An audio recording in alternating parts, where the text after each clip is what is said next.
Fico zo Smeru SD. Ďakujem veľmi pekne. Strašné dialógy, pán redaktor, strašné dialógy. Môžete sa hanbiť, naozaj kompletne hanbiť, čo ste dnes predvedli. Reláciu pripravili a vysielali dramaturg Peter Škorňa, zvukový technik Juraj. Náhly skrat v štúdiu. Fico skoro opustil RTVS po správaní moderátora. Si vás vypočul, pán redaktor, tak mám chuť sa postaviť a odísť. Žiadna pozitívna správa. Všetko zlé, všetko zlé. Takto by to nezastavili ani v denníku N. Ale v poriadku, veď. Sme na pôde verejnoprávneho média, tak si musíme zvyknúť, že už je verejnoprávne médium ide v šlapajách vytvárania atmosféry, že Slovensko je jedna veľká čierna diera, v ktorej nič nefunguje. Takže môžeme sa aj takto baviť, nech sa páči. Vyhlási, že vláda Eduarda Hegera je vraj, alebo bola vraj veľmi dobrý hospodár. To len naznačuje, nechajte ma dokončiť.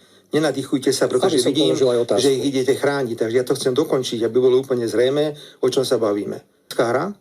Tá politická hra je veľmi jednoduchá. Vy ste ju rovno začali samozrejme demokratmi, lebo tiež nepochybne ako človek patríte k tým, ktorí už vidia tú veľkú koalíciu Progresívne Slovensko, demokrati po ďalších parlamentných voľbách. V nestanovených prípadoch, napríklad, ak je odsúdený za trestný čin, stratí občianstvo Slovenskej republiky, či vstúpi do politickej strany, vy plánujete tento zoznam rozšíriť a vymeniť generálneho prokurátora? Nie, že predsa generálny prokurátor... Dokončí Maro Žilinka svoj mandát?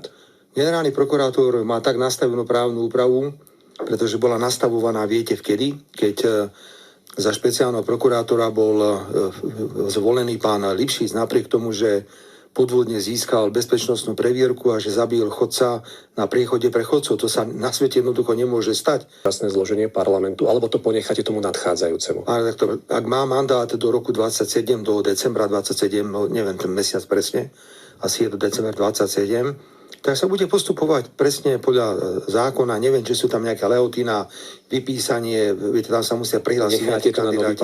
Dvaja páni, toto nikdy nebolo. Dvaja prokurátori, najvyšší a krajský, za 2 dní zaútočili na vládu Slovenskej republiky a podporili vládu Hegera v súvislosti s odovzdaním obrovského, lebo tie stíhači tam reálne bojovali. A vy sa ma spýtate, že Boris Susko, no to tak teraz prepáčte, tá z kukurice, vy ste do tej kukurice práve vošli. Pán premiér, bez akéhokoľvek súvislosti. Že sleduješ politickú konzervu. Budem rád, ak nám dáš odber, zazdieľaš nás a budeš sledovať skupiny v opise pod môjim videom.